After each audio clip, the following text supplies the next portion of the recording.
তিনি ছিলেন এক যোদ্ধা, এক বীর নেতা, যিনি ইতিহাসের পাতায় অমর হয়ে আছেন। সালাউদ্দিন আইয়ুবী এক নাম, যে নাম শুনলে কাঁপত ক্রুসেডারদের হৃদয়। দুর্ভেদ্য দুর্গ, রক্তক্ষয়ী যুদ্ধ আর কৌশলের অপূর্ব নিদর্শন ছিল তার জীবন। জেরুজালেম পুনরুদ্ধারের সেই মহাকাব্যিক অভিযান আজও বিশ্বের অন্যতম গৌরব গাথা। এই সিরিজে আমরা তুলে ধরব সুলতান সালাউদ্দিন আইয়ুবীর প্রতিটি দুঃসাহসিক পদক্ষেপ, যে গল্প কেবল ইতিহাস নয়, এক প্রেরণার উৎস।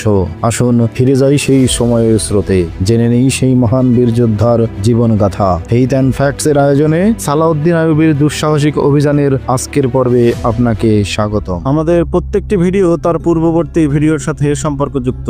আপনি যদি আমাদের আগের ভিডিওগুলো না দেখে থাকেন, তাহলে এখনই আমাদের চ্যানেল থেকে আগের ভিডিওগুলো দেখে আসতে পারেন। প্রতিনিয়ত আমাদের নতুন নতুন ভিডিও পেতে আমাদের চ্যানেলটি সাবস্ক্রাইব করে রাখুন। যারা ইতিমধ্যে সাবস্ক্রাইব করেছেন তাদেরকে অসংখ্য ধন্যবাদ। একদিকে সালাউদ্দিন আইয়ুবী ক্রাকের দুর্গ অবরোধ করেছিলেন, অপরদিকে তার ভাই তকিউদ্দিন সুদানে আক্রমণ করে বসেছিল। দুই দিকে দুই সমরাঙ্গনে যুদ্ধ চালাতে গিয়ে দুইজনই মিশর থেকে ছিলেন অনুপস্থিত। তাদের এই অনুপস্থিতির সুযোগ নিয়ে খ্রিস্টান এবং সুদানিরা মিলে শুরু করেছিল মিশরের নিয়ে এক গভীর ষড়যন্ত্র। এই ষড়যন্ত্রের মূল টার্গেট ছিল মিশরের যুবকদেরকে পঙ্কিলতার মধ্যে ডুবিয়ে দিয়ে তাদেরকে ইসলাম থেকে খারিজ করানো। তাদের এই মিশরের বাহন হিসেবে ব্যবহার হচ্ছিল মদ, জোয়া, নাচ, গান, এইসব। এই মহামারীর কাজ একটাই, নৈতিকতার বাঁধন শিথিল করা এবং এর মাধ্যমে মুমিনদের ঈমান ক্রয় করা। নৈতিকতার বাঁধন শিথিল করার এই খেলা শুরু হয়েছিল বড় বড় তাঁবু এবং সামিয়ানা টাঙিয়ে প্রদর্শনী দেখানোর মধ্য দিয়ে। প্রদর্শনীতে হয়তো আপত্তিকর উল্লেখযোগ্য তেমন কিছু থাকতো না, কিন্তু প্রদর্শনীর পাশে থাকতো নানা রকম জোয়ার আড্ডা, ছড়িয়ে ছিটিয়ে আসর বসত গাঁজা এবং আফিন সেবনের। সামিয়ানার মধ্যে আবার গোপন তাঁবু থাকতো। সেই সব তাঁবুতে যুবকদের নিয়ে যাওয়ার জন্য থাকতো ভ্রাম্যমান দালাল। তারা ইশারা ইঙ্গিতে আহ্বান জানাতো যুবকদের, পয়সার বিনিময়ে তাদের নিয়ে যেত তাঁবুর ভেতর। তাঁবুতে থাকতো কাপড়ের উপর রাখা রং বেরঙের রঙিন ছবি। এইসব ছবি থাকতো অর্ধলঙ্গ এবং যৌন আবেদনমূলক ছবি দেখানোর কাজ করতো মেয়েটা। তাদের মুখে থাকতো হাসি এবং চোখে প্রসন্ন আহ্বান। অঙ্গভঙ্গিতে থাকতো যুবকদের পাপের পথে নামানোর ইঙ্গিত। যারা ধনাঢ্য তারা পয়সা দিয়ে ঢুকে যেত ক্ষুদ্র ক্ষুদ্র তাঁবুতে। সেখানে তাদেরকে মদ পরিবেশন করা হতো, নর্তকী নাচ দেখাতো, গায়িকারা গান গাইতো আর মনোরঞ্জন করত সেই ধর্মীয় দলালদের। এইসব নির্লজ্জ এবং ধ্বংসাত্মক কার্যকলাপে কেউ বাধা দিত না। প্রথম দিকে প্রদর্শনীর নামে ভেতরে আসলে কি ঘটছে সমাজ এবং সরকার তা জানতে পারত না, কারণ যে একবার উলঙ্গ ছবি দেখত বা মদ খেয়ে বাইরে নিয়ে ফুর্তি করত, সে ওখানে কি করছে এই কথা শরমে কাউকে বলতে পারত না। তবে একবার এই পাপের স্বাদ এবং আকর্ষণ যে পেয়েছে, সে বারবার ওখানে যেত। সে বাইরের কারো কাছে এই কথা প্রকাশ করত না, এই জন্য যে যদি ব্যাপারটা সরকারের কানে যায় তবে সে নেশা এবং আনন্দ থেকে চিরতরেই বঞ্চিত হবে। অধিকাংশ ক্ষেত্রে এই আনন্দ এবং নেশার শিকার হয়ে উঠত উঠতি বয়সের কিশোর, এক শ্রেণীর যুবক এবং সেনাবাহিনীর কিছু সদস্য। যারা এই কর্মকাণ্ডে জড়িত ছিল তাদের মিশন কি পরিমাণ সাফল্য লাভ করত তা জার্মান বংশোদ্ভূত যুদ্ধ বিশেষজ্ঞ ক্রুসেড নেতা হরমন তার শাসককে নিয়মিত রিপোর্ট করত। এই সব ছবি আসতো স্পেন থেকে। স্পেনের ছবিরা এমন সব ছবি বানাতো যে ছবি কঠিন সংযমী মানুষের সংযমকেও ভেঙে চুরমার করে দিত। ক্রুসেডের সাথে জড়িত খ্রিস্টানরা অন্তর্ঘাতমূলক কার্যক্রমের অংশ হিসেবে পরিকল্পিতভাবে এইসব ছবি তৈরি করে দিত প্রদর্শনীগুলোতে। এইসব ছবি নিয়ে হরমন তার সম্রাটদের বলল, আমি এখন এই ধরনের অসংখ্য ছবি বানিয়ে মিশরের বড় বড় শহরগুলোতে গোপন প্রদর্শনীর ব্যবস্থা করে দিয়েছি। সেখান থেকে আমাদের কাছে সফলতার সংবাদ আসছে। আমি কায়রোর নব্য যুবকদের মধ্যে নগ্নতা এবং পশুত্বের এমন বিস্তার ঘটাবো যেন তারা পাগল পারা হয়ে যায়। এমন উন্মাদনা সৃষ্টি করব যাতে তাদের যাবতীয় মানবিক বোধ, বুদ্ধি, আবেগ এবং প্রেরণা ধ্বংস হয়ে যায়। জাতীয় কর্তব্যবোধ, ধর্মীয় নৈতিকতা এবং ঐতিহ্যের প্রেরণা সবকিছু তারা আবেগের স্রোতে ভাসিয়ে দিয়ে ডুবে থাকবে মৌজের মাহফিলে। কিরকম সাফল্য পাচ্ছে এইসব অপারেশনে জানতে চাইল একজন সম্রাট। হরমন বলল, খুবই আশাব্যঞ্জক। এসব ছবি মিশরের স্থানীয় মুসলমান এবং সৈনিকদের মানসিক এবং চারিত্রিক দৃঢ়তা নিষ্ক্রিয় করে দিচ্ছে। যত সময় যাচ্ছে প্রদর্শনী ততই জমজমাট হয়ে উঠছে, ভিড় বাড়ছে। অনেক যুবক এসব ছবি কিনে নিয়ে ঘর সাজাচ্ছে ওদের। দরজা বন্ধ করে ঘন্টার পর ঘন্টা খুঁটিয়ে খুঁটিয়ে ছবি দেখছে আর দল বেঁধে নেশা করছে। আমাদের গোয়েন্দা বিভাগের লোকেরা মরুভূমির বেদে এবং যাযাবর মেয়েদেরকে অর্থের বিনিময়ে সমস্ত কায়রো শহরে ছড়িয়ে দিয়েছে। সেনানিবাসের আশেপাশেই ভিড়টা ওদের বেশি। উপশহর এবং শহরতলিতে অনেকগুলো বাসা ভাড়া করে দিয়েছি ওদের জন্য। এই মেয়েরা ওই প্রকার মতো সুলতান সালাউদ্দিনের ইমানদার জাতি এবং সেনাবাহিনীকে খেয়ে শেষ করছে। একজন জিজ্ঞেস করলো, কোনো সমস্যা হচ্ছে না? হরমন বলল, প্রথম দিকে কিছুটা সমস্যা হয়েছিল, আমার এই মিশনে যারা কাজ করছে তাদের কেউ কেউ ধরা পড়েছিল, তবে আমি পরে টেকনিক বদল করেছি। এখন সেখানকার মুসলমানরাই আমার মিশন চালু রাখতে সাহায্য করছে। তারা এই বিষয়ে একবার আক্রান্ত হয়েছে, আমরা এখন তাদের ব্যবহার করছি। এ হচ্ছে এক ছোঁয়াচে রোগ, আর এই রোগ সবসময় মহামারীর মতো ছড়িয়ে যায়।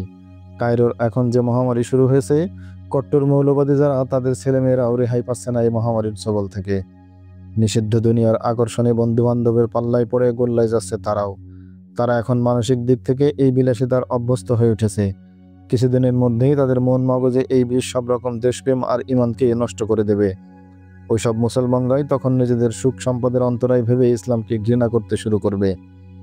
অগ্রগতি এবং সমৃদ্ধির অন্তরায় মনে করে বিরোধিতা করবে ইসলামের। কাজ যা করার ওরাই করবে, আমরা শুধু এই আগুন যাতে নিভে না যায় তার জন্য বাতাস দিয়ে যাব। সালাউদ্দিন আইয়ুবী খুবই হুঁশিয়ার ব্যক্তি। বৈঠকে উপস্থিতিদের মধ্যে একজন বলল, তিনি যখন মিশরে উপস্থিত হবেন সঙ্গে সঙ্গে তোমার মিশন মূলসহ উপড়ে ফেলতে পারে চেষ্টা করবে বলে তুমি কি মনে করো? যদি সে মিশরে পৌঁছতে পারে তবে তো, বলল হরমন। সে মিশরে আর কোনোদিন ফিরে আসতে পারবে কিনা এই প্রশ্নের উত্তর তো আপনাদের কাছে। আমার কাজ তো গোয়েন্দা তৎপরতা আর নাশকতামূলক কাজেই সীমাবদ্ধ। আপনারা যারা সরাসরি আইয়ুবীর মোকাবেলা করছেন তারা কি মনে করেন আমাদের এত পূর্ব প্রস্তুতির পরেও সে ক্রাকের অবরোধ থেকে ফিরে আসতে পারবে? দুদিন আগে হলেও এর উত্তরে আমি কোনোরকম চিন্তাভাবনা ছাড়াই না সূচক জবাব দিতাম, কিন্তু আজ এই প্রশ্নের জবাব দিতে হলে ভেবেচিন্তে দিতে হবে। আমরা আইয়ুবীর উপর অতর্কিতে আক্রমণ করার জন্য রিমান্ডের নেতৃত্বে যে বিশাল বাহিনী মরুভূমিতে লুকিয়ে রেখে ভাবছিলাম আইয়ুবী যুদ্ধের নেশা চিরতরে মিটিয়ে দেবে এই বাহিনী, সে আশা আমাদের দুরাশায় পরিণত হয়েছে। আক্রমণ করার মুহূর্তে রিমান্ড হয়তো ভাবছিল বাগান থেকে খেজুর পড়ার মতো সহজ হবে আইয়ুবীর ঘুমন্ত সৈনিকদের হত্যা করা, কিন্তু তার হয়তো মনে ছিল না আমাদের বিরুদ্ধে প্রতিটি যুদ্ধে যে আইয়ুবী জয় হয়েছে এবারও যুদ্ধ পরিচালনা সে নিজেই করছে। এখন ফাঁদে আটকে পড়া ইঁদুরের মতো নিজেদের বাহিনীর একটা বড় অংশকে হারিয়ে পাহাড়ের ভাঁজে ভাঁজে ভীতবিহ্বল হয়ে ছোটাছুটি করা ছাড়া রিমান্ডের আর কোনো কাজ নেই। ওদিকে আইয়ুবী দুর্গের অবরোধ আরো মজবুত করেছে, ফলে বাইরে থেকে দুর্গে খাদ্য এবং রসদ পাঠানো অসম্ভব হয়ে পড়েছে। এই অবস্থায় অবরোধ দীর্ঘায়িত হলে পরিস্থিতি আমাদের জন্য খারাপ হয়ে উঠতে পারে, কিন্তু এই ঘেরাও এবং অবরোধ তার নিজের জন্য ক্ষতির কারণ হতে পারে। আপনারা শুধু তাকে কয়েকটা দিন ওখানে আটকে রাখুন। সুদানি বাহিনী তকিউদ্দিনকে তাড়িয়ে নিয়ে ছুটে আসছে মিশরের দিকে। আইয়ুবী এখানে আটকা থাকলে মিশর তার হাতছাড়া হয়ে যাবে এবার। তখন তার পায়ের তলে আর কোনো মাটি থাকবে না। যুদ্ধের মোড় কখন কোন দিকে ঘুরে যায় তার কোনো ঠিক ঠিকানা নেই। আপনার বিশ্লেষণও সত্য হতে পারে, বলল হরমোন। পারে না শুধু, তবে এবার এটাই হবে। মিশরের জনগণই এবার আইয়ুবীকে গদিচ্যুত করবে। সেই পরিবেশ আমরা প্রায় তৈরি করে এনেছি। হাট বাজার থেকে খাদ্যদ্রব্য এবং নিত্য প্রয়োজনীয় সামগ্রী উধাও করে দিয়েছি। দেশে দুর্ভিক্ষ লাগতে আর বেশি বাকি নেই। এজন্য জনগণ আইয়ুবীকে দায়ী করবে। সেনাবাহিনীর রেশন কমিয়ে দেওয়ার ফলে ওখানেও যে কোনো সময় বিদ্রোহ দেখা দিতে পারে। সরকারি আমলা এবং অফিসারদের ক্রয় করার অবস্থা কি? আপনাদের দেওয়া অর্থে পূর্ণ সদ্ব্যবহার হচ্ছে। আইয়ুবীর অতি প্রিয় এবং বিশ্বস্ত হাকিম আরসালান এখন পুরোপুরি আমাদের হয়ে কাজ করছে। সেই কাজে এর মধ্যে আরো বেশ কিছু সঙ্গী সাথীও জোগাড় করে নিয়েছে। আরসালানকে কেমন বেতন দেওয়া হচ্ছে জানতে চাইল ফিলিপ আগাস্টাস। একজন মুসলমান হাকিমের মাথা কেনার জন্য যত অর্থ দরকার তা ব্যয় করতে আমরা কার্পণ্য করছি না। হরমোন উত্তর বলল, মদ, নারী, ধন সম্পদ এবং শাসন ক্ষমতার নেশা যদি কোনো মুসলমানের ঈমান খরিদ্র করতে পারে তবে আমি তাকে খরিদ করে নিয়েছি। তাহলে বলতেই হয় সালাউদ্দিন যে মিশর দেখে গিয়েছিল সেই মিশরের চেহারা এখন অমূল পাল্টে গেছে, বলল আরেকজন নাইট। তিনি যে ভবিষ্যৎ বংশধরদের নিয়ে গর্ব করতেন তারা মুসলমান থাকলেও ইসলামের পক্ষে থাকবে না। তার মানে মিশর হয় আমাদের থাকবে অথবা আমরা যাদের মদত দেব সেই সব মুসলমানদের হাতে। যে আইয়ুবীর সাথে মুখোমুখি লড়াইয়ে আপনাদের বাহিনী বারবার পরাজিত হলেও আমার বাহিনী শুরু থেকেই বিজয়ের আনন্দ উপভোগ করছে। আমার বাহিনী মুসলমানদের এমন জায়গায় নিয়ে যাবে যেখানে গেলে আপনাদের আর মুখোমুখি লড়াই করতে হবে না। এরই নাম সাংস্কৃতিক যুদ্ধ। এখানে মুজাহিদদের তীর এবং তলোয়ারের কোনো কাজে দেবে না। আমি আপনাদের হাতে এমন এক মিশর তুলে দেবো যেখানে আদমশুমারিতে লাখ লাখ মুসলমান থাকবে, কিন্তু একজন মানুষ যে বিশ্বাস এবং কাজ করলে তাকে আসলে মুসলমান বলা যায়, ইসলামের ধারক বাহক তেমন কোনো মুসলমান আপনারা আর সহজে খুঁজে পাবেন না। ফলে আপনাদের আর যুদ্ধও করতে হবে না, পরাজয়ের কোনো প্রশ্নও আসবে না। তাহলে তো বলতে হয় আমাদের ছাড়াই আপনি যুদ্ধ শেষ করে এনেছেন। যে মুসলমানদের কাছে ইসলাম নেই তার সাথে আমাদের কোনো শত্রুতাও নেই। কি বলেন? ঠিক ঠিক, সবাই সম্মসারে ছাই জানালো এই কথাই। হরমোনের এই আশাপ্রদ রিপোর্ট শাসক শ্রেণীকে খুব খুশি করলো। ফিলিপ আগাস্টাস সেই সংকল্প আবার ব্যক্ত করে বলল, যে কথা সে আগেও কয়েকবার বলেছে, আমাদের যুদ্ধ সালাউদ্দিনের সাথে নয়, আমাদের যুদ্ধ ইসলামের সাথে। সালাউদ্দিন আইয়ুবী মারা যাবে, আমরাও মারা যাব, কিন্তু আমাদের এই আবেগ, প্রচেষ্টা এবং উদ্যম চিরদিন সতেজ এবং জীবিত থাকা প্রয়োজন। ইসলামকে দুনিয়ার বুক থেকে মুছে ফেলা এবং সারা বিশ্বে খ্রিস্টান শাসন প্রতিষ্ঠিত করা এবং তা টিকিয়ে রাখার কথা চিন্তা করতে হবে আমাদের। এজন্য প্রয়োজন এমন এক সেক্টর খোলা যেখান থেকে ইসলামী আদর্শের উপর আঘাত হানা যায়। মুসলমানদের রাখতে হবে ঘুমের জগতে। কি হারিয়েছে তারা, যেন তা তারা টের না পায়। ইসলামের নির্দেশিত পথে না চলেও ওরা যেন ভাবতে পারে ওরা পাকা মুসলমান। তাই তো আসলে মুসলমান তো সে যে কোরআন এবং সুন্নাহর আলোকে নিজের জীবন চালায়। যার ঈমান এবং আমলের মিল নেই সে আবার মুসলমান কিসের? উল্লসিত হয়ে বলল একজন নাইট। কিন্তু এই কথা তাদের বলা যাবে না। তাদেরকে বলতে হবে মুসলমানদের কাজ হলো আল্লাহকে বিশ্বাস করা এবং হযরত মুহাম্মদ সাল্লাল্লাহু আলাইহি সাল্লামকে ভক্তি করা। ঈমান ও আমল ভিন্ন কথা, এই কথা বললে তারা ক্ষেপে যেতে পারে। তাদের বলতে হবে ধর্ম আর জীবন আলাদা, তাহলেই আর কোনো সমস্যা থাকবে না, বলল ফিলিপ আগাস্টাস। হ্যাঁ, বলতে হবে ধর্ম পালন করা যার যার ব্যক্তিগত রুচি, সামর্থ্য এবং সময়ের ব্যাপার। এভাবে ইসলাম এবং মুসলমানকে বিচ্ছিন্ন করে ফেলতে হবে। কুরআন এবং হাদিস থাকবে তাদের তাকের উপর। বড়লোকের শোকেসের শোভা বাড়াবে, কিন্তু তার আলোকে জীবন না চালিয়েও দিব্যি মুসলমান থেকে যাবে সবাই, বললেন এক সেনাপতি। ফিলিপ আগাস্টাস বলল, আমি হরমোনকে আন্তরিক ধন্যবাদ এবং কৃতজ্ঞতা জানাচ্ছি। তিনি যে লড়াই শুরু করেছেন সেটাই আমাদের মূল লড়াই, সাময়িক সাফল্য নয়। এই লড়াইয়ের সাফল্য হবে স্থায়ী এবং পরিপূর্ণ। এদিকে আল ইদ্রিসের দুই ছেলেই যুবক। একজনের বয়স 17, অন্যজনের বয়স 21। আল ইদ্রিস যেমন জানেন না নাশকতামূলক কাজে লিপ্ত খ্রিস্টানদের তৎপরতার খবর, তেমনি জানেন না তার সন্তানরা কেউ অন্ধকার জগতে পা দিয়েছে কিনা। কায়রো শহরের দৃশ্যমান রূপের বাইরে আরও যে একটি রূপ আছে, সেই রূপের খবর প্রতিটি যুবকের কাছে নিয়মিত পৌঁছে যায়। সে খবর তার জানা নেই। কেউ কখনো তাকে এ কথাও বলেনি যে তোমার সন্তানরা আনন্দ ফুর্তির নামে পঙ্কিলতার প্লাবনে গা ভাসিয়েছে। ফলে সন্তানদের নিয়ে তিনি বেশ নিশ্চিন্ত আছেন। এরই মধ্যে ঘটে গেল এক ভয়ঙ্কর ঘটনা। তার বড় ছেলে হিসাম লেখাপড়া শেষ করে সম্প্রতি ব্যবসায় ঢুকেছে। দুপুরে বাসায় ফিরছিল খাওয়ার জন্য। একটি মেয়ে হন্তদন্ত হয়ে ছুটে এলো তার কাছে, বলল, প্লিজ আমাকে একটু হেল্প করবেন। মেয়েটির চোখে মুখে চাপা উত্তেজনা। সে দাঁড়িয়ে পড়ে জিজ্ঞেস করলো, কি ব্যাপার, কি করতে পারি আমি আপনার জন্য? একটা লোক আমাকে উত্ত্যক্ত করছে, আমি যেদিকে যাই সে আমার পিছু নিচ্ছে, আমি খুব ভয় পাচ্ছি। আমাদের বাড়ি খুব দূরে নয়, ওই সাহেব পাড়াই। আমাকে একটু এগিয়ে দেবেন? চলুন, ঠিক আছে। সাহেব পাড়াটা কায়রোর অভিজাত এলাকা। আল হিসামকে ওই পথে বাড়ি ফিরতে হয়। মেয়েটি হিসামের পাশাপাশি মাথা নিচু করে হাঁটছিল। হঠাৎ মাথা তুলে বলল, আপনাকে কি বিপদেই না ফেলে দিলাম? না না, আমার কোনো অসুবিধা হচ্ছে না, আমি তো এই পথেই বাড়ি ফিরছিলাম। আপনার বাসা কোথায়? হাকিম পাড়ায়। হাকিম পাড়া? মেয়েটি উৎসাহিত গলায় বলল, কোন বাড়ি আপনাদের? আমি হাকিম আল ইদ্রিসের ছেলে। আমি শাইলা। আবু আলা আমর আমার আব্বা। আপনি? আমার নাম হিসাম। লেখাপড়া শেষ করে এখন ব্যবসা শুরু করেছি। এভাবেই পরিচয় ঘটে ওদের। আবু আলা আমর একজন কূটনীতিবিদ। বিদেশিদের সাথে তার দহরম মহরম, সেই সুবাদে হয়তো ওদের পরিবারে বিদেশির হাওয়া ঢুকেছে।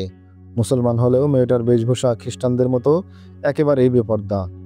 কথা বলতে বলতে একসময় ওরা শাইলাদের বাড়ির গেটে এসে পৌঁছালো। হিসাম বিদায় নিতে চাইলে কিছুতেই ওকে যেতে দিল না শাইলা। হিসামকে নিয়ে অন্দরে ঢুকে গেল। বাড়িটি প্রসাদের মতো, আসবাবপত্র এবং জাঁকজমকপূর্ণ এবং জৌলুসময়, সর্বত্র আভিজাত্যের ছোঁয়া। শাইলা বলল, আজ আপনি আমার ইজ্জত বাঁচিয়েছেন, এজন্য আমি আপনার কাছে কৃতজ্ঞ। আমি খুব স্বাধীন এবং খোলামেলা টাইপের মেয়ে। আপনার সাথে আমার কতক্ষণেরই বা পরিচয়, অথচ আমার মনে হচ্ছে আপনি আমার যুগ যুগান্তের পরিচিত। আপনার যদি আপত্তি না থাকে তবে আমি আপনার কাছে একটা জিনিস চাইব। হিসাম অবাক হয়ে বলল, কি জিনিস? মাঝে মধ্যে আপনি আপন মনে করে আমার বাসায় আসবেন, আর অনুমতি দিলে আমি আপনার দোকানে যাব। এতে আবার অনুমতি লাগে নাকি? পরদিন মেয়েটি তার দোকানে এসে উপস্থিত। বিদায় নেওয়ার সময় বলল, বাড়ি যাওয়ার সময় অবশ্য আমার এখানে একটু ডু মেরে যাবেন। আপনার জন্য একটি চমৎকার উপহার আছে, ওটি নিয়ে যাবেন। কি উপহার? অবাক হয়ে জানতে চাইল হিসাম। সেটি তো বলা যাবে না, আগে আসেন, দেখতে পাবেন, বলে চোখে একটা কটাক্ষ হেনে বেরিয়ে গেল শাইলা। হিসামের যাওয়ার তেমন কোনো ইচ্ছা ছিল না, কিন্তু মেয়েটির কটাক্ষ এবং হাসি বারবার তার হৃদয়ে এসে আঘাত হানল। রাতে দোকান বন্ধ করে বাড়ি যাওয়ার পথে শাইলাদের বাড়ির কাছে এসে থেমে গেল তার পা। ওর হাসি এবং কটাক্ষ দেখার অদম্য একটা লোভ তাকে টেনে নিয়ে গেল শাইলার কামরায়। শাইলা আন্তরিক অভ্যর্থনা জানিয়ে তাকে ভেতরে টেনে নিল। পরনে তার পাতলা পোশাক। হিসামের সামনে সে পানপাত্র এগিয়ে ধরল। ও বলল, আমি তো মদ খাই না। এটা মদ তোমাকে কে বলল? এটা তো ফ্রান্সের সেই বিখ্যাত শরাব, যাকে বলে রাজা বাদশাহের ভাগ্যে জোটে। এ খেলে তোমার নেশা হবে না, শরীর এবং মনে নতুন ফুর্তি আসবে। পৃথিবীটা মনে হবে অনেক সুন্দর, যা দেখবে তাই ভালো লাগবে। মনে হবে তোমাকে সুখী করার জন্য সমগ্র প্রকৃতিতে ছড়িয়ে পড়েছে সুর মূর্ছনা। তুমি এক ঢোক খেয়ে দেখো, ভালো না লাগলে আর খেও না। মেয়েটি তার মুখের কাছে তুলে ধরলো পানপাত্র। ঠোঁট ফাঁক করলো হিসাম। কি, কেমন লাগলো? ভালো? ভালো না, বলো তোমার ঠোঁটের মতো মিষ্টি। তুমি কি আমার এই উপহারের কথাই বলছিলে? আরে না, উপহার হিসেবে কি আমি তোমাকে এত সামান্য জিনিস দিতে পারি? সেদিন দুর্বৃত্তদের হাত থেকে তুমি যে 7 রাজার ধন রক্ষা করেছিলে, আমি সিদ্ধান্ত নিয়েছি সে জিনিস আমি তোমার হাতেই তুলে দেব। কি, বুঝতে পেরেছো? বলেই কটাক্ষের বান হানল শায়লা। স্তম্ভিত হিসাম অবাক বিস্ময়ে তার দিকে তাকিয়ে রইল বিমুগ্ধ নয়নে, যেন এইমাত্র মধুবর্ষী কোকিলারা উৎসবে মেতে উঠেছে। এরপর থেকে গোপনে তাদের মেলামেশা নিয়মিত চলতে লাগলো। সেদিন আরসালান আল ইদ্রিসকে তার যুবক সন্তানের কথা বলেছিল। তার পরের দিনই শাইলার সাথে পরিচয় ঘটে আল হিসামের। এক যুবক আমাকে খুব বিরক্ত করছে, একদিন অন্তরঙ্গ এক মুহূর্তে হিসামকে বলল শাইলা। ছেলেটা আমাকে হুমকি দিয়ে বলেছে ওর প্রস্তাবে সাড়া না দিলে ও আমাকে উঠে নিয়ে যাবে। যুবকটি কে? জানতে চাইল হিসাম। শাইলা এর কোনো জবাব না দিয়ে এড়িয়ে গিয়ে বলল, না থাক, যদি বেশি বিরক্ত করে তবে বলবো। যেদিন সন্ধ্যায় হিসামের কাছে এই অভিযোগ করলো শাইলা, ঠিক আগের দিন আল ইদ্রিসের ছোট ছেলে, যার বয়স মাত্র 17, তাকেও জালে আটকে ফেলল মেয়েটি। প্রথম দিনেই তার কাছে এমন খোলামেলা প্রেম নিবেদন করলো যে যুবকটি পতঙ্গের মতো নিজেকে ছেড়ে দিল তার ইচ্ছার কাছে। গোপনে 2 দিন মেলামেশা করে তাকেও বলল, এক যুবক আমাকে খুব বিরক্ত করছে এবং কিডন্যাপ করার হুমকি দিচ্ছে। মুহূর্তে তার রক্ত গরম হয়ে উঠল। বলল, ছেলেটাকে কোথায় থাকে? আমাকে সব খুলে বলো, আমি সেই বদমাইশের বদমাইশি করার 7 জন্মের মতো মিটিয়ে দেব। বাবা সাহেবের যে মেজাজ, একটা খুনোখুনি কাণ্ড ঘটিয়ে ফেলবে দেখছি। ঠিক আছে বাবা, আজ আর বলে কাজ নেই, যদি ছোড়া আবারও বিরক্ত করে তবে ঠিকই তার ঠিকানা আমি তোমাকে দিয়ে দেব। তখন বাসাধন বুঝবে মেয়েদের পিছনে ঘুরঘুর করার মজা কত। সে রাতেই মেয়েটি যখন হিসামের সাথে মিশলো, তখন বলল, ছেলেটি আমাকে খুব বেশি বিরক্ত করছে, তোমাকেও খুন করার হুমকি দিয়েছে, তুমি একটু সাবধানে চলাফেরা করো। পরের দিন যখন হিসামের ছোট ভাইয়ের সাথে মিলিত হলো, তখন বলল, ছেলেটা আবারও আমাকে উত্ত্যক্ত করতে এসেছিল। আমি তাকে বলেছি, খবরদার, আমার একজন ভালোবাসার মানুষ আছে, তুমি বেশি বিরক্ত করলে আমি কিন্তু সবকিছু তাকে বলে দেব। ও বলে কি জানো? বলে, তুমি তো আমার ছায়া, তুমি যেখানে যাও আমিও সেখানে যাই, কখনো আমাকে দেখতে পাও, কখনো পাও না। তোমার ভালোবাসার ছেলেকে আমি চিনি, ওকে তোমার কাছ থেকে সরে যেতে বলো, নইলে আমি তাকে দুনিয়া থেকে সরিয়ে দেব। আলম, তুমি খুব সাবধানে থাকো, আমার ভয় হচ্ছে ও না আবার তোমার কোনো ক্ষতি করে বসে। হো হো করে হেসে উঠল আলম। ঠিক আছে, ওকে বলো পারলে সে চেষ্টা একবার করে দেখতে, কিন্তু ধমক দিয়ে আমাকে সরানোর চেষ্টা করে কোনো লাভ হবে না। এভাবে 2 ভাই একই মেয়ের জালে আটকা পড়ে গেল। দুজনের কেউ আসল সত্য সম্পর্কে কিছুই জানতে পারলো না, শুধু প্রতিদ্বন্দ্বী অদৃশ্য শত্রুকে খুন করার নেশায় ধারালো ছুরি নিয়ে ঘোরা বেড়াতে লাগলো। মেয়েটি 2 ভাইয়ের সাথেই আলাদা আলাদাভাবে প্রেমের অভিনয় করে যেতে লাগলো সমান তালে। সপ্তাহ শেষে দেখা গেল ব্যবসার প্রতি কোনো মনোযোগ নেই বড় ভাইয়ের, আর ছোট ভাই লেখাপড়ার লাটে তুলে বন্য জন্তুর মতো হিংস্র হয়ে উন্মাদের মতো ঘুরে বেড়াচ্ছে শহরের অলিতে গলিতে। একদিন সন্ধ্যায় মেয়েটি হিসামকে শহর থেকে একটু দূরে তাদের যে খেজুর বাগান আছে ওখানে জরুরিভাবে দেখা করতে বলল। তারপর এলো ছোট ভাইয়ের কাছে, তাকেও ঠিক একই সময়ে একই জায়গায় দেখা করার কথা বলল মেয়েটি। ওখানে কেন? জানতে চাইল আলম। সেই ছোকরা এখনো আমার পিছু ছাড়েনি, বলছে আজ আমি যেখানেই যাব আমাকে অনুসরণ করবে সে, আর আমি যদি আমার পছন্দের প্রেমিকের সাথে দেখা করি তাহলে আমার সামনেই আমার প্রেমিককে হত্যা করবে। আমি তাকে বলেছি, তুমি যদি এতই বীর হও তবে সন্ধ্যায় আমাদের খেজুর বাগানে এসো। যদি তুমি তাকে হত্যা করতে পারো তবে আমি চিরদিনের জন্য তোমার হয়ে যাব, আর যদি না পারো তবে কোনোদিন আর তুমি আমাকে বিরক্ত করতে পারবে না। কিন্তু আলম, আমার ভয় হচ্ছে তোমার যদি কোনো বিপদ হয় নাকি আমি তাকে না করে দেবো আসতে। কি যে বলো, এই দিনটির জন্যই তো আমি এতদিন ধরে অপেক্ষা করছি। তোমার প্রেমী আমাকে বাঁচিয়ে রাখবে, এ নিয়ে তুমি কোনো চিন্তা করো না। এলাকাটা নির্জন, সন্ধ্যায় অন্ধকার ঘনিয়ে আসবে, আমার যেতে ভয় করছে। তুমি কিছু ভেবো না, তুমি রওনা হওয়ার পর আমি ধারে কাছেই থাকবো এবং তোমাকে পাহারা দেব। শাইলা হিসামকেও ঠিক একই কথা বলেছিল। 2 ভাই প্রতিদ্বন্দ্বীকে খুন করে প্রিয়তমাকে আপন করে পাওয়ার স্বপ্নে বিভোর হয়ে রক্তাক্ত যুদ্ধের জন্য প্রস্তুতি নিতে লাগলো। সন্ধ্যায় বড় ভাই খঞ্জর হাতে নিয়ে সেখানে গিয়ে হাজির হলো। সূর্য ডুবেছে এইমাত্র। বাগানটিকে ঘিরে ফেলেছে অন্ধকার। হিসামের মনে হলো প্রতিটি গাছের গোড়ায় একজন করে ঘাতক ওত পেতে বসে আছে। মেয়েটি ওখানে পৌঁছে দেখতে পেল হিসাম আগে এসে পৌঁছেছে। শাইলা যেন হাঁপ ছেড়ে বাঁচল। যাক বাবা, তুমি এসে গেছো। আমার বুকটা এখনো ধড়ফড় করছে। শয়তানটাকে দেখলাম আমাকে অনুসরণ করে পিছু পিছু আসছে। বড় ভাই খঞ্জর বের করে প্রস্তুত হয়ে রইল। দেখতে পেল দূর থেকে একটি ছায়ামূর্তি এগিয়ে আসছে। মেয়েটি বলল, ওই যে সে এসে গেছে, কিন্তু আমি চাই না কোনো খুন খারাপই হোক। ও যদি ভয় পেয়ে ফিরে যায় এবং আর আমাকে বিরক্ত না করার ওয়াদা করে, তবে এবারের মতো ওকে মাফ করে দিতে চাই। তুমি বসো, আমি ওকে এই প্রস্তাব দিয়ে দেখি ও কি করে। বড় ভাইকে রেখে ছোট ভাইয়ের কাছে এগিয়ে গেল শাইলা। বলল, ও হারামি তো আগে থেকে এসে হাজির, কিন্তু ওর হাতে খঞ্জর আছে, তুমি বরং ফিরে যাও, শেষে না আবার কি না কি ঘটে যায়। ছোট ভাইয়ের মাথায় খুন চড়ে গেল। সে ও কথার কোনো জবাব না দিয়ে খঞ্জর বের করে অন্ধকারের মধ্যে ছুটে পড়লো আগন্তুকের দিকে। বড় ভাই যখন দেখলো সেই ছায়ামূর্তি ধেয়ে আসছে তার দিকে, সেও তেড়ে গিয়ে ঝাঁপিয়ে পড়লো তার উপর। প্রেমে প্রতিদ্বন্দ্বী হয়ে শক্তি পরীক্ষায় মেতে উঠল দুই যুবক, কিন্তু ওরা কেউই জানতে পারল না এই প্রতিদ্বন্দ্বী তার ওই সহোদর ভাই। একই রক্ত বইছে ওদের শরীরে, একই মায়ের দুধ পান করেছে দুজনে। দুই ভাই পরস্পরকে ভালোবাসে প্রাণের অধিক। প্রবল বিক্রমে একে অপরের উপর ঝাঁপিয়ে পড়ল। দুজনেই চোখে বন্য আক্রোশ, প্রতিহিংসার প্রবল উত্তাপ। ফলে কেউ কাউকে চিনতে পারল না, কেউ কাউকে রেহাইও দিল না। একের পর এক একে অন্যকে প্রবলভাবে আঘাত করে চলল। সারা শরীর রক্তাক্ত হয়ে উঠল দুজনের, নিস্তেজ হয়ে এলো উভয়ের শরীর। জড়াজড়ি করে উভয়ে মুখ থুবড়ে লুটিয়ে পড়ল মাটিতে। আবার উঠল, আবার পড়ল। মেয়েটি বারবার চিৎকার করে বলতে লাগলো, লাগাও, খুন করে ফেলো, শেষ করে ফেলো। উভয়ে ভাবছিল শাইলা তাকেই উৎসাহ দিচ্ছে। এ কথা ভাবতেই নিস্তেজ শরীরে আবার একটু চলকে উঠত শক্তির বিদ্যুৎ। উভয়ে আর উত্তেজিত হতো, আবার উৎসাহে। আলী বিন সুফিয়ানের এক অশ্বারোহী ওই পথ দিয়ে গ্রাম থেকে শহরে ফিরে আসছিল। হঠাৎ তার নজরে পড়ে গেল ওরা। অশ্বারোহী দ্রুত তাদের নিকটবর্তী হলো। মেয়েটি ঘোড়ার খুরের আওয়াজ পেয়ে চট করে মুখ ফেরাতেই দেখতে পেল অশ্বারোহীকে। ভয় পেয়ে ওখান থেকে ছুটে পালালো সে।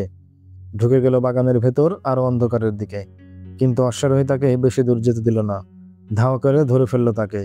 মেয়েটিকে নিয়ে লড়াইয়ের ওখানে ফিরে এলো অশ্বারোহী। ততক্ষণে লড়াই শেষ, দুজনেই মাটিতে লুটিয়ে পড়ে আছে। অশ্বারোহী মেয়েটির হাত বেঁধে ঘোড়ার জিনের সাথে আটকে দিল। এরপর ঝুঁকে পড়ে পরীক্ষা করলো আহত যুবক দুজনকে। তখনও মারা যায়নি দুজনের কেউ, তবে অবস্থা একেবারেই শেষ পর্যায়ে। কারোই জ্ঞান আছে বলে বোঝা যায় না, নিঃশ্বাস বইছে খুবই আস্তে। কি হচ্ছিল ওইখানে, এই যুবকেরা কারা? মেয়েটিকে প্রশ্ন করলো অশ্বারোহী। আমি চিনি না, ভয়ে ভয়ে উত্তর দিল মেয়েটি। বাজে কথা রাখো, শহর থেকে দূরে এই নির্জন স্থানে অন্ধকার রাতে তুমি কি তবে হাওয়া খেতে এসেছো? বলো, যুবকদের নিয়ে এখানে কি করছিলে তুমি? কেমন করে যুবকদের এই মরণাপন্ন অবস্থা হলো? মেয়েটি এবার জবাব না দিয়ে চুপ করে রইল, কিন্তু প্রহরী তাকে ছাড়ল না।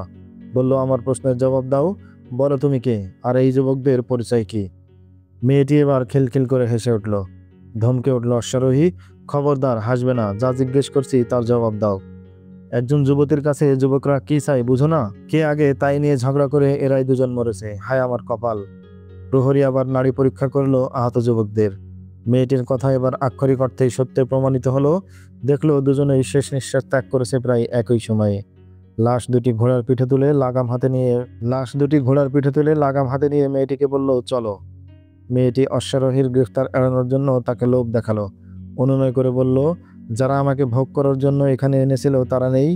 আপনি আমার সাথে যা খুশি তাই ব্যবহার করুন, কিন্তু দোহাই খোদার আমাকে গ্রেফতার করবেন না। কিন্তু অশ্বারোহী তার কোনো কথাই শুনল না। তাকে নিয়ে গেল আলী বিন সুফিয়ানের কাছে। লাশ দুটিও আনা হলো। যখন আলোয় আনা হলো তখন লাশ দুটি দেখে সবাই চমকে উঠল। আরে, এরা তো দুজন হাকিম আল ইদ্রিসের ছেলে। আল ইদ্রিসকে সংবাদ দেয়া হলো তার মাত্র দুটি সন্তান, দুজনই একই সাথে মারা গেছে।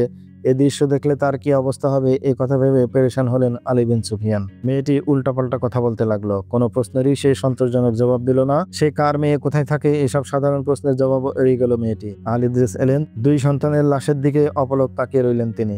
কিছুই বললেন না, কোনো প্রশ্নও করলেন না। বাড়ি গিয়ে ওদের মাকে কি বলবেন সে কথাও জানতে চাইলেন না কারো কাছে। সব ঘটনা খুলে বলা হলো তাকে। তিনি বললেন, সন্তান হারানোর বেদনায় ব্যথিত নই আমি, আফসোস তাদের অপমৃত্যুতে। একটি সামান্য মেয়েকে নিয়ে দুই ভাইয়ের মাঝে মনোমালিন্য হয়েছে, এবং সেই মনোমালিন্য প্রথমে ঝগড়া এবং পরে খুন খারাপিতে রূপান্তরিত হয়েছে, এমনটি আমি ভাবতে পারছি না। এর মধ্যে কোনো ঘাপলা অবশ্যই আছে। দু ভাইয়ের মধ্যে খুবই সুসম্পর্ক ছিল। আজও সকালে ওরা একসাথে বসে নাস্তা করেছে, খোঁজ গল্প করেছে। কারো আচরণেই কোনো ক্ষোভ বা রাগের কোনো আলামত ছিল না। অথচ কয়েক ঘন্টার ব্যবধানে ওদের মাঝে কি এমন ঘটলো যে ওরা একে অন্যকে খুন করে বসলো? আমার মনে হয় এ রহস্য এখনই উদ্ঘাটন না করলে জাতিকে তার জন্য বিরাট মাশুল দিতে হবে। আলী বললেন, আমরা রহস্য আবিষ্কারের চেষ্টা করছি। মেয়েটা উল্টোপাল্টা বলে যতই বিভ্রান্ত করার চেষ্টা করুক, তাকে সত্য প্রকাশ করতেই হবে। ভালো করে চেপে ধরুন, আমাদের জানতে হবে আমার এমন সুবোধ সন্তান দুটোর এ হাল কেমন করে হলো। আলী বিন সুফিয়ানের সামনে হাজির করা হলো মেয়েটাকে। আলী বললেন, সরকারি গোয়েন্দা বিভাগ যে কারো মনের কথা বের করার ক্ষমতা রাখে। আমি সহজভাবে তোমার কাছ থেকে আসল ঘটনা শুনতে চাই। যদি নিজ থেকে বলো ভালো, না হলে কারো পেট থেকে কথা বের করার যত সব কৌশল প্রয়োগ করা হয় তা একে একে শুরু করব। আমি চাই না তুমি সেই পর্যন্ত আমাকে যেতে বাধ্য করো। তুমি কি তোমার পরিচয় এবং সব ঘটনা খুলে বলবে? সবই তো বলেছি। মেয়েটি বড় ভাইয়ের লাশের দিকে ইশারা করে বলল, এই লোকটা প্রথমে আমাকে ডাকে। আমি তার প্রস্তাবে রাজি হয়ে ওখানে যাই। এমন সময় ওই লোকটা আসে, সম্ভবত শহর থেকেই ও আমাদের ফলো করছিল। আমাদের ওখানে বসতে দেখেই ও খঞ্জর বের করে। তারপর ও খঞ্জর বের করে উঠে দাঁড়ালো। শুরু হয়ে গেল দুজনের মধ্যে লড়াই। আমি ভয়ে একদিকে সরে গেলাম। এমন সময় একজন ঘোড়া সওয়ার এলো। ওকে আসতে দেখেই আমি ছুটে বাগানের গভীরে ঢুকে গেলাম। কিন্তু একজন সৈনিকের সাথে আমি পারবো কি করে? লোকটি আমাকে ধরে ফেললো এবং এখানে নিয়ে এলো। কি নাম তোমার? তোমার বাবার নাম ও ঠিকানা বলো। আমি আমার এবং বাবার নাম এজন্য বলবো না, এতে আমার বাবার নামে কলঙ্ক ছড়িয়ে পড়বে। আলী বিন সুফিয়ানের স্মরণ হলো আরসালান এবং আল ইদ্রিসের মধ্যে যে কথা কাটাকাটি হয়েছিল। তখন একাধিকবার আল ইদ্রিসের যুবক সন্তানের কথা স্মরণ করিয়ে দিয়েছিলেন তিনি। আরসালান আগে থেকেই আলীর সন্দেহভাজনদের তালিকাভুক্ত ছিল। তিনি তার মহলের মধ্যে একাধিকবার সন্দেহভাজন বহিরাগত ব্যক্তিদের নিয়ে বৈঠক করেছেন বলেও রিপোর্ট আছে তার ইনফরমারের কাছে। তিনি আল ইদ্রিসকে ইশারা করে বললেন, এ মেয়ে তার পরিচয় বলতে চাচ্ছে না। আমিও মনে করি এ মেয়ে সত্য কথাই বলছে। সে একজন নারী হয়ে একা দুজন যুবককে হত্যা করতে পারে না। এমন দোষে কেউ তাকে অভিযুক্ত করলেও আমি তা মেনে নিতে পারি না। তিনি মেয়েটিকে বললেন, যাও, তুমি মুক্ত। ভবিষ্যতে আর যেন কারো সাথে রাতের অন্ধকারে নির্জনে ঘোরাফেরা করতে না দেখি। এমন করলে কখন নিজেই খুন হয়ে যাবে ঠিক নেই। মেয়েটি দ্রুত কামরা থেকে বেরিয়ে গেল। আলী বিন সুফিয়ান দুজন ইনফরমারকে ডাকলেন। একজনকে বললেন, তুমি দ্রুত আরসালানের মহলের ফটকের কাছাকাছি কোথাও গিয়ে লুকিয়ে থাকো। অন্যজনকে মেয়েটির পিছনে পিছনে এমনভাবে অনুসরণ করতে বললেন যেন মেয়েটি টের না পায়, আর সে যেখানেই যাক তার সংবাদ যেন তাকে দ্রুত পৌঁছে দেওয়া হয়। লোক দুজন বেরিয়ে গেল। মেয়েটি দ্রুত পায়ে হেঁটে যাচ্ছিল। সন্তর্পণে তাকে অনুসরণ করলো আলীর গোয়েন্দা। আলী বিন সুফিয়ানের সন্দেহই সত্য প্রমাণিত হলো। মেয়েটি আরসালানের মহলে প্রবেশ করলো। সঙ্গে সঙ্গে এই খবর পৌঁছে দেওয়া হলো আলীর কাছে। আল ইদ্রিস এই খবর শুনে আলী বিন সুফিয়ানকে বললেন, আরসালান আমাকে আমার দুই যুবক ছেলে সম্পর্কে প্রশ্ন করেছিল। তখন আমি তার ইশারা বুঝতে পারিনি। এখন স্পষ্ট বুঝতে পারছি এই ষড়যন্ত্র আরসালানের কাজ। কি ভয়ঙ্কর আর কুটিল তার পরিকল্পনা! দুই ভাইকে সে কেমন নিখুঁতভাবে একে অন্যকে দিয়ে হত্যা করিয়েছে। আল ইদ্রিস প্রধান হাকিমকে এই সংবাদ জানালেন। আলী বিন সুফিয়ান সিদ্ধান্ত নিলেন, আরসালানের বাড়িতে অতর্কিত পুলিশের আক্রমণ চালিয়ে সবাইকে গৃহবন্দী করতে হবে। পুলিশ সুপার গিয়াস কামালকে সেই কথা বললেন তিনি। সঙ্গে সঙ্গে পুলিশ এসে ঘেরাও করে ফেলল আরসালানের মহল। এখন আমি আল ইদ্রিসকে বলবো কেন আমি এমন সাহসিকতার সাথে কথা বলেছিলাম সেদিন। আরসালান মেয়েটির মুখে সমস্ত কাহিনী শুনে বলল, আমি তাকে আরো বলবো, দেখো আমি কি করতে পারি। সে মেয়েটির হাতে তুলে দিল শরাবের গ্লাস। তারপর দুজনেই সফলতার অপর আনন্দে মেতে উঠল উৎসবে। তাদের সেই আনন্দ উৎসব তখনও শেষ হয়নি। হঠাৎ বিনা মেঘে বজ্রপাতের মতো সেখানে প্রবেশ করলো এক লোক। এই ব্যক্তির নাম আল ইদ্রিস। তিনি আরসালান এবং মেয়েটিকে নেশায় মত্ত বেহাল অবস্থায় দেখতে পেলেন। আরসালান নেশা জড়ানো কণ্ঠে বলল, আরে বাবা, এই যে দেখছি আল ইদ্রিস, কি মনে করে এলে? ছেলেরা তোমাকে না বলেই মরে গেছে, হ্যাঁ? তুমি বাবা আবার কেন এলে? আমি তো তোমাকে এখনই খুন করবো বলে ঠিক করিনি। তারপর হঠাৎ যেন তার হুঁশ ফিরে এলো। সে চিৎকার করে রাখলো, দারোয়ান, দারোয়ান কোথায়? এই লোক আমার বিনা অনুমতিতে আমার জান্নাতে কেমন করে প্রবেশ করেছে? তোমাকে জাহান্নামে নিয়ে যাওয়ার জন্য। আল ইদ্রিস বললেন, আমি আমার সন্তান হত্যার প্রতিশোধ নিতে আসিনি। আমি তোমাকে গাদ্দারের কি পরিণতি হয় তা দেখাতে এসেছি। ইতিমধ্যে শহরের প্রধান হাকিম, যিনি এখন ভারপ্রাপ্ত আমিরের দায়িত্ব পালন করছেন, ভেতরে প্রবেশ করলেন। তার সাথে পুলিশ প্রধান গিয়াস কামাল এবং গোয়েন্দা প্রধান আলী বিন সুফিয়ান। মেয়েটিকে গ্রেফতার করা হলো। আরসালানের সমস্ত চাকর চাকরানি এবং বাড়ির অন্যান্য লোকদের মহলে নজরবন্দি করে সেখানে সানা প্রহরা বসানো হলো। মহলের ভেতর পাওয়া গেল একটি গোপন কক্ষ। কামরাটি গভীর এবং প্রশস্ত। সেখানে তীরধনুক এবং বর্ষার স্তূপ, তলোয়ার এবং খঞ্জরের ছড়াছড়ি, খ্রিস্টানদের উদ্ভাবিত নতুন এক জাতের আগ্নেয়াস্ত্র, কয়েকটি সিন্দুক ভরা গাঁজা, হাসিস, হেরোইন এবং বিষ। আরেকটি কামরায় পাওয়া গেল সোনার ইট এবং আশরাফির থলি। আরসালান তার দুই স্ত্রী এবং সন্তানদেরকে বাইরে কোথাও পাঠিয়ে দিয়েছিলেন। বাড়িতে পাওয়া গেল অনিন্দ সুন্দর 3টি যুবতী মেয়েকে। এদের মধ্যে কে কার চেয়ে বেশি সুন্দরী সে বিচারের ভার কাউকে দিলে সে 7 দিন পর্যন্ত গালে হাত দিয়ে বসে থাকবে, কিন্তু মুখ খুলবে না। মেয়ে 3টিই খ্রিস্টান। রাতের মধ্যেই মহলের চাকর বাকরদের জবানবন্দি নেওয়া হলো। দেখা গেল তাদের মধ্যে 3 জন খ্রিস্টানদের গোয়েন্দা। তুমি কি স্বেচ্ছায় বলবে তোমার ইচ্ছা এবং পরিকল্পনা কি? প্রধান হাকিম আরসালানকে জিজ্ঞেস করলেন। এই ধন দৌলত, এই অস্ত্র শস্ত্রের স্তূপ তোমার মৃত্যুদণ্ডের জন্য যথেষ্ট। তবে মৃত্যুর শাস্তি দিয়ে দাও। সে নেশার ঘরে বলল, যদি মরতেই হয় তবে নীরব থেকেই মরি না কেন? সেটা তোমার ইচ্ছা, মৃত্যু মানেই তুমি আল্লাহর দরবারে হাজির হয়ে যাচ্ছ। আল্লাহ বড় মেহেরবান। এমনও তো হতে পারে আল্লাহর দিনের বিরুদ্ধে তোমার যেসব বন্ধুরা কাজ করছে তাদের নাম এবং পরিকল্পনার কথা যদি বলে দাও, তিনি তোমাকে মাফও করে দিতে পারেন। প্রধান হাকিম বললেন, আমি দোয়া করব তোমার এই পুণ্য কাজের জন্য আল্লাহ যেন তোমাকে এত বড় পাপ থেকেও ক্ষমা করে দেন। তোমরা তো আর আমাকে মাফ করবে না। আরসালান বলল, সুলতান সালাউদ্দিন আইয়ুবী এর চেয়েও বড় পাপীকে ক্ষমা করেছেন এমন দৃষ্টান্তের কথা তোমার জানা আছে? আলী বিন সুফিয়ান বললেন, তোমার বাঁচার পথ বের করে দিতে পারো যদি তুমি বলে দাও তোমার কি ধরনের ধ্বংসাত্মক কাজ চলেছে এবং যারা করেছে তাদের ধরার ব্যাপারে আমাদের সাহায্য করো। আরসালান মদের প্রভাবে ঠিকমতো দাঁড়াতে পারছিল না। সে এদিক ওদিক টলছিল আর তাকিয়ে তাকিয়ে দেখছিল সবাইকে। আল ইদ্রিসের কোমরে খুদে তলোয়ারের মতো লম্বাটে খঞ্জর ঝুলছে। আরসালান টলতে টলতে একসময় তার কাছাকাছি হলো এবং আকস্মাৎ কিছু বুঝে ওঠার আগেই দ্রুত বেগে সেই খঞ্জর টেনে বের করে নিজের বুকে বসিয়ে দিল। আলী বিন সুফিয়ান ঝাঁপিয়ে পড়ে খঞ্জরটি কেড়ে নিতে চেষ্টা করলেন, কিন্তু হাতের বেকায়দা চাপে তা পেটের আরো গভীরে ঢুকে গেল। আরসালান রক্তাক্ত বুকে লুটিয়ে পড়ল তার মূল্যবান গালিচার উপর। পুলিশ সুপার খঞ্জরটি টেনে বের করতে চাইলে আরসালান হাত ইশারায় তাকে নিষেধ করে বলল, আগে আমার কথা শোনো, আমি মরে গেলে তখন ওটা বের করে নিও। আমি আমার পাপের শাস্তি নিজেই নিলাম। আমি আর জীবিত অবস্থায় সুলতান সালাউদ্দিন আইয়ুবের সামনে উপস্থিত হতে চাই না, কারণ তিনি আমাকে একজন পরম বিশ্বাসী এবং একান্ত বন্ধু বলে মনে করতেন। আমি যা বলছি তার বাইরে আমি তোমাদের কোনো প্রশ্নের জবাব দেব না। মিশর এক ভয়াবহ সংকটে পড়ে গেছে। মিশরে যে সেনাবাহিনী আছে তারা বিদ্রোহের জন্য প্রস্তুতি নিচ্ছে। সৈন্যদের রসদপত্রের ঘাটতির ব্যবস্থা আমিই করেছি। সৈন্যদের খাবারে কোনো কিছু পাওয়া যাচ্ছে না, এই প্রচারণা ছড়াচ্ছে খ্রিস্টানরা। আমার দলে অনেক ভালো লোক আছে, আমি কারো নাম বলবো না। হেডাইন এবং ফাতেমি দল ঐক্যবদ্ধভাবে মিশরের ধ্বংসের পূর্ণ প্রস্তুতি নিচ্ছে। তোমরা বিদ্রোহকে ঠেকাতে পারবে না। নতুন সৈন্য নিয়ে এসো তোমাদের নিয়ন্ত্রণে। আর কোনো কথা বলতে পারল না। তার প্রাণবায়ু বের হয়ে গেল। তার বাড়িতে যে 3 জন মেয়ে পাওয়া গেল তাদের সম্পর্কেও কেউ কিছু বলতে পারল না। ফলে মেয়েদের জবানবন্দি গ্রহণ করতে হলো সত্য বলে। তারা নিজেদের সম্পর্কে বলল তাদেরকে নৈতিক চরিত্র ধ্বংস করার জন্য পাঠানো হয়েছে। আরসালানের বাড়িতে রাতে গোপন আসর বসত। এই আসরে বিভিন্ন সরকারি কর্মকর্তা এবং সামরিক অফিসাররা আসতো। এরই ফাঁকে চলতো তাদের গোপন বৈঠক। আসরকে মাতিয়ে রাখার কাজে ব্যবহার করা হতো মেয়েদের। যে মেয়েটি 2 ভাইকে পরস্পরের বিরুদ্ধে উস্কিয়ে তাদের খুন করিয়েছে সে হত্যার পুরো ঘটনা বর্ণনা করলো। সে বলল সে প্রথমে আল ইদ্রিসের বড় ছেলেকে তার ভালোবাসার জালে ফাঁসিয়ে নেয়। আরসালান প্রথমে তার ছেলেকে আল ইদ্রিসের বিরুদ্ধে লেলিয়ে দেওয়ার পরিকল্পনা করেছিলেন। পরে পরিকল্পনা পরিবর্তন করে মেয়েটিকে বলে তার 2 সন্তানকে হত্যা করার ব্যবস্থা করো। এক রাতে প্রায় 250 উট কেন্দ্রীয় গোয়েন্দা অফিসের সামনে এসে হাজির করা হলো। এগুলোর উপরে খাদ্যশস্য সহ বিভিন্ন সামগ্রী বোঝাই। এই উটগুলো কয়েকটি কাফেলায় বিভক্ত ছিল। বিভিন্ন স্থান থেকে ধরে আনা হয়েছে।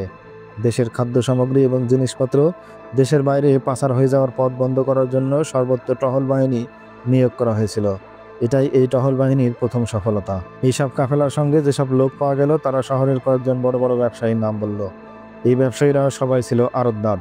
তারা খাদ্যশস্য সংগ্রহ করে সেগুলো মাটির তলে গোপন কক্ষে লুকিয়ে রাখত। এরপর গভীর রাতে অচেনা ব্যাপারীরা এসে তাদের কাছ থেকে সেসব মাল চড়া দামে কিনে নিত। লোকগুলো এমন কিছু ঠিকানাও দিল যেখানে এই সকল অপরিচিত ব্যবসায়ীরা গোপনে বাস করত এবং খাদ্যশস্য জিনিসপত্র মজুত করে পরে সুযোগ মতো দেশের বাইরে পাঠিয়ে দিত। উটের আরোহীরা সীমান্তের কয়েকটি স্থানের কথা বলল যেখান থেকে এইসব মালামাল সুদানে পাচার করা হতো। সেখানে সীমান্ত পারাপার করার জন্য বিশেষ বাহিনী সর্বদা উপস্থিত থাকত। এরা সীমান্তে নিয়োজিত বিভিন্ন কমান্ডারদের সাথে আদত করে তাদের মোটা রকমের ঘুষ দিয়ে কাফেলা পারাপারের ব্যবস্থা করে। এসব কাজ আরসালানের ছত্রছায়ায় এবং তারই পৃষ্ঠপোষকতায় সম্পন্ন হতো।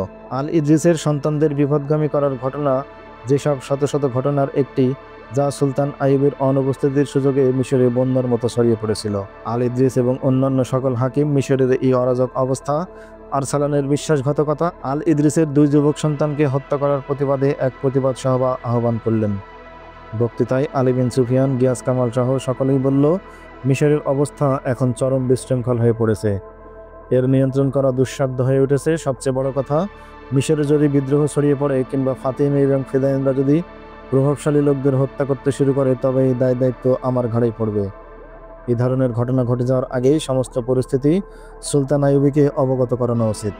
সুলতানকে অনুরোধ করা দরকার যেন তিনি কারো উপর যুদ্ধের দায়িত্ব ন্যস্ত করে কায়রো চলে আসেন। সেই বক্তব্যের সূত্র ধরে বৈঠকে সিদ্ধান্ত নেওয়া হলো আলী বিন সুফিয়ান যুদ্ধ সেক্টরে সুলতান আইয়ুবের কাছে যাবেন এবং পরিস্থিতি তুলে ধরবেন।